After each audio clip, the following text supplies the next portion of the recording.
The courtroom was silent. Not the kind of silence that feels peaceful, but the kind that presses down on your chest. Every eye was fixed on one man. Joseph Duggar sat at the defense table, shoulders squared, expression controlled, almost too controlled. And then, he leaned forward, whispered something to his attorney.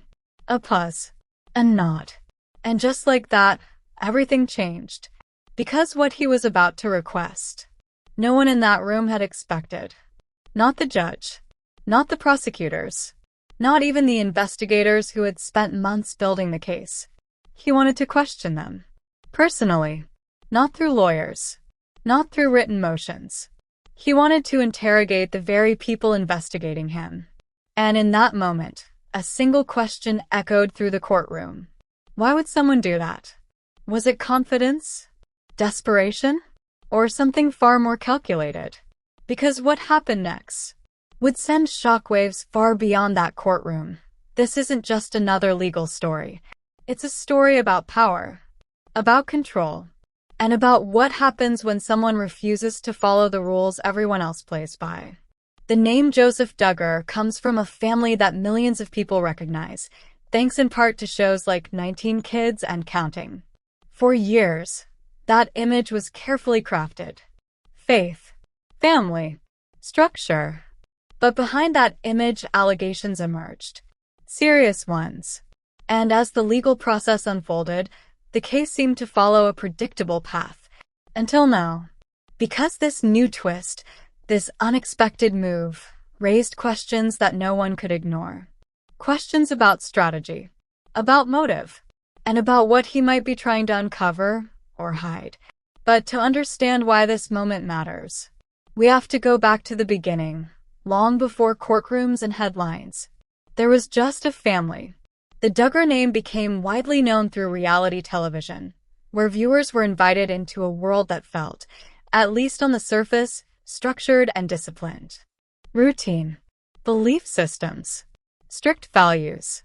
To many, it felt almost idealized. But over time, public perception began to shift. Reports surfaced. Questions were asked. And scrutiny intensified. Cases involving allegations, especially those involving minors, are among the most complex and sensitive in the legal system. They require careful investigation, detailed evidence gathering, and above all, a protection of those involved. Investigators assigned to such cases are trained to operate within strict guidelines, every step documented, every statement verified, because one mistake can change everything. And in this case, the investigators believed they had built something solid. A timeline, a sequence of events, a structured narrative backed by evidence. By the time the case moved forward, there was a sense, at least from the outside, that things were progressing as expected. But what the public didn't see was what was happening behind closed doors. Because inside legal teams, strategy isn't just about defense. It's about disruption. And sometimes, the most unexpected move is the one designed to break the system itself. As proceedings moved forward, tension slowly began to build. Not in dramatic outbursts, not in shouting matches, but in something far more subtle. Silence, delayed responses, legal filings that seemed unusual. Defense strategies often rely on creating doubt. But this felt different. Observers began to notice patterns. Small inconsistencies in timing. Requests that didn't quite fit standard procedure.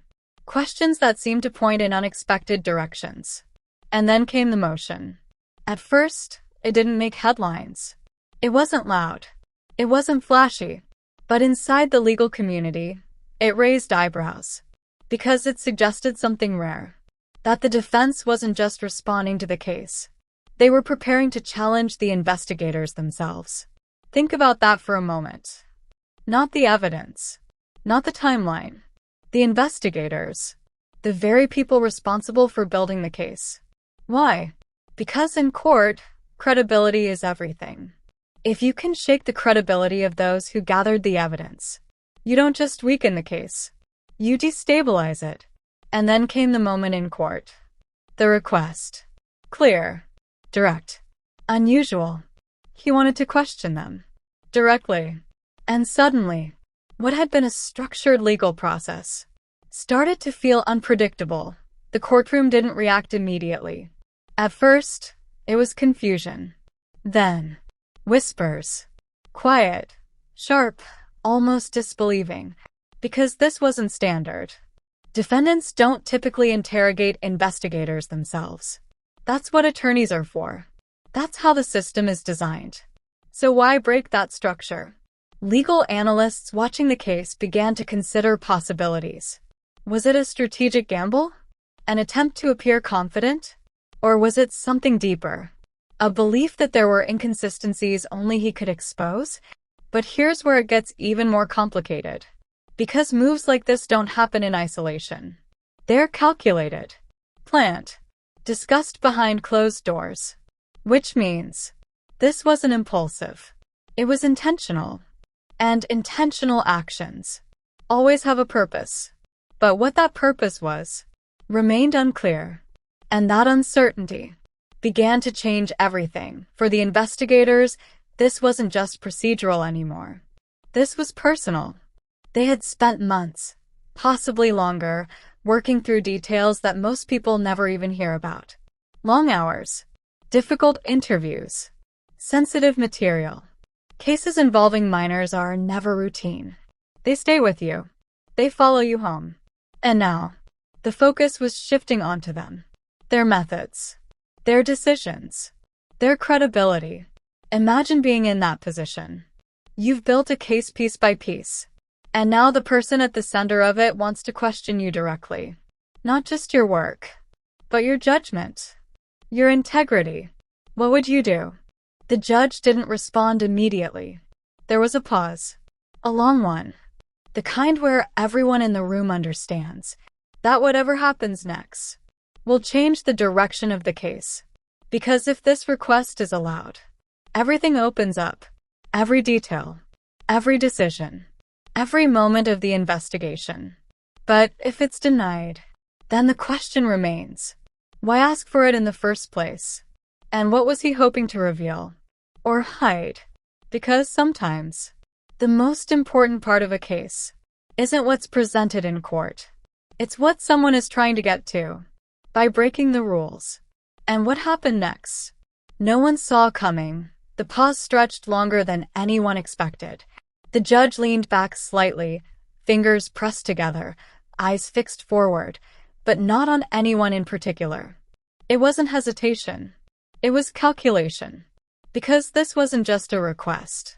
It was a test of the system itself. On one side, a procedure. On the other, a move that could reshape the direction of the case entirely. The courtroom remained still, but beneath that stillness, tension was building. The prosecution sat rigid, their expressions tight, controlled, but alert. They knew what was at stake. If this request were granted, even partially, it could open doors they had spent months carefully keeping closed. Doors that, once opened, couldn't be shut again. At the defense table, Joseph Duggar didn't move. No visible nerves. No visible reaction. Just stillness. And that stillness felt deliberate. Almost like he was waiting for something. Or someone. The judge finally spoke. Slowly. Measured. Carefully choosing each word. Acknowledging the request. But also recognizing its unusual nature. Because in most cases, the structure is clear. Attorneys ask the questions. Witnesses respond. The court maintains control. But this blurred those lines. And as the judge outlined the legal boundaries, something became clear. This wouldn't be a simple yes or no. It would be conditional, limited, controlled. But even with limits, the impact could be significant. Because once a line is crossed, even slightly, it changes everything. Outside the courtroom, reactions came quickly. Legal analysts began dissecting the move. Not emotionally, but strategically. Because this wasn't random. This was layered. In legal defense, there are moments when you follow the system, and moments when you challenge it. This was the second. By requesting direct questioning, the defense may have been aiming to achieve something very specific. Not just answers, but reactions, tone, body language. Because sometimes, what a person says matters less than how they say it. And when investigators are placed under direct pressure, even the smallest hesitation can become significant. Think about that. A pause, a shift in tone, a single contradiction. In a courtroom, those moments don't just pass unnoticed. They're amplified, examined, replayed. But what makes this even more complex is the psychological layer. Because questioning someone directly, especially in a high-stakes environment, isn't just about information. It's about control. Who holds it? Who loses it? And who appears stronger in the eyes of everyone watching? So the question became, was this about evidence or perception? When the moment finally came, you could feel the shift in the room. It wasn't loud. It wasn't dramatic. But it was unmistakable. Attention sharpened. Posture changed. Even the air felt heavier. The investigator took the stand. Composed. Professional. Prepared. Months of work behind them, now condensed into a single moment. And across the room, Joseph Duggar leaned forward slightly. Not aggressively. Not emotionally. But intentionally. The first question came. Simple. Direct. Almost too simple. Not an attack. Not a challenge. Just a question. And for a brief moment, it seemed almost ordinary. But then came the second. And the third. And slowly, a pattern began to emerge. Because the questions weren't random. They were connected. Building. Layering. Leading somewhere. The investigator answered carefully. Measured. Professional. But even in that professionalism, there were micro moments. Tiny pauses. Subtle shifts. The kind most people wouldn't notice. But in a courtroom, they matter. And the deeper the questioning went, the clearer it became. This wasn't about one answer. It was about constructing doubt. Piece by piece, then. It happened. A question that didn't just ask for clarification. It challenged a decision. A specific moment in the investigation. A choice that had been made. And suddenly, everything narrowed to that point. The investigator responded. Confident. Clear. But the follow-up came immediately. Sharper. More focused. And for the first time, there was a visible pause. Just a fraction of a second. But it was there. And in that fraction, something shifted.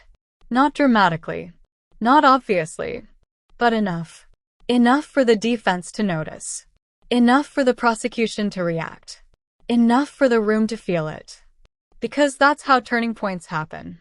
Not with explosions, but with moments. Small ones. That changed the direction of everything. As the exchange continued, the emotional weight of the situation began to surface. Not through shouting. Not through conflict. But through pressure. Sustained. Focused. Unrelenting. For the investigator, this was no longer just about answering questions. It was about maintaining composure. Holding the line. Standing by months of work under direct scrutiny. And for the defense, this was the moment. The opportunity to create something powerful. Not proof. Not yet. But doubt. And doubt, in a courtroom, can be just as powerful. But here's where it becomes human. Because behind the legal structure, there are people. People who feel pressure. Who experience stress. Who carry the weight of what they're involved in. And in that moment, every person in that room was feeling something, even if they didn't show it. So let me ask you, what would you do if everything you had built was being questioned in real time? Would you stay steady? Or would that pressure begin to show? The final question came unexpectedly. Not louder, not more aggressive, but different. Because instead of focusing on details, it focused on intention. Why a certain path had been taken. Why a certain assumption had been made. And for a moment, there was silence. A real one this time. Not procedural. Not controlled. Just silence. The investigator answered. Carefully. Deliberately. But the impact of the question lingered. Because it planted something. Not a conclusion. But a possibility. And in legal cases, possibilities matter. Because they leave space. Space for interpretation. Space for doubt. Space for uncertainty. And as the exchange ended, that space remained. When the session concluded, the courtroom didn't erupt. There was no dramatic reaction. No immediate resolution. Just quiet movement. People standing. Papers being gathered. But beneath that calm, everything had changed. Because the narrative wasn't as clear anymore. Questions had been raised. Not fully answered. Not fully resolved. But raised. And once questions exist, they don't disappear. They stay. They grow. They influence everything that comes next. Outside the courtroom, reactions intensified. Some saw the move as strategic brilliance. Others saw it as risky, unnecessary, even dangerous. Because when you challenge the system, you also expose yourself to it. This case, like many others, isn't just about facts. It's about interpretation, about perception, about how narratives are formed and reshaped. And moments like this, they matter. Because they remind us of something important. That the legal system isn't just about evidence. It's about people. People making decisions. People asking questions. People responding under pressure. And sometimes, those human elements become the most significant part of the case. As the courtroom emptied, one thing was clear. This wasn't over. Not even close. Because that single decision, that unexpected request, had done something powerful. It had changed the rhythm of the case. And once that rhythm changes, nothing feels predictable anymore. The outcome? Still uncertain. The truth? Still being examined. But one question remains. Was this move a moment of clarity? Or a calculated risk that could backfire?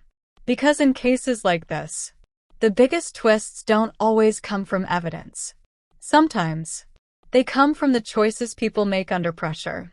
And the consequences of those choices can echo far beyond the courtroom. Long after the case is over. Long after the headlines fade. Leaving behind one final thought. What really happened here? And will we ever know the full story? News doesn't always explode. Sometimes, it spreads quietly, then all at once. Within hours of the courtroom exchange, legal circles began discussing what had just happened. Not loudly, not dramatically, but seriously. Because moments like this, where a defendant seeks to directly question investigators, aren't common. And when they happen, they don't just affect one case. They raise broader questions about process, limits, and control inside a courtroom. Clips, summaries, and commentary began circulating online. Viewers who had only loosely followed the case suddenly leaned in. Because something about this felt different. Unexpected. And humans are wired to pay attention to the unexpected. But here's where perception begins to split. Some people saw confidence. Others saw desperation. And some weren't sure what to think at all. When stories reach the public, they change. Not always intentionally, but inevitably. Headlines simplify. Clips isolate moments. Commentary fills in the gaps. And in doing so, they create narratives. Around Joseph Duggar, those narratives began forming quickly. Some focused on the boldness of the move. Others questioned the reasoning behind it. But here's the truth that often gets lost. Courtrooms operate differently than headlines. They're slower, more controlled, more precise. What looks dramatic from the outside is often procedural on the inside. And what feels like a turning point may simply be one step in a much longer process. But that doesn't make it meaningless. Because perception still matters. Behind every legal case, there are people, not just names in documents. Not just roles in a courtroom. People. Investigators who carry the weight of their work long after the day ends. Legal teams navigating pressure, expectation, and consequence. Observers trying to make sense of what they're seeing. And at the center, a person whose decisions are now under a microscope. Because actions, especially unexpected ones, invite interpretation. And interpretation leads to judgment. Sometimes fair, sometimes not, but always powerful. So the question becomes, when someone makes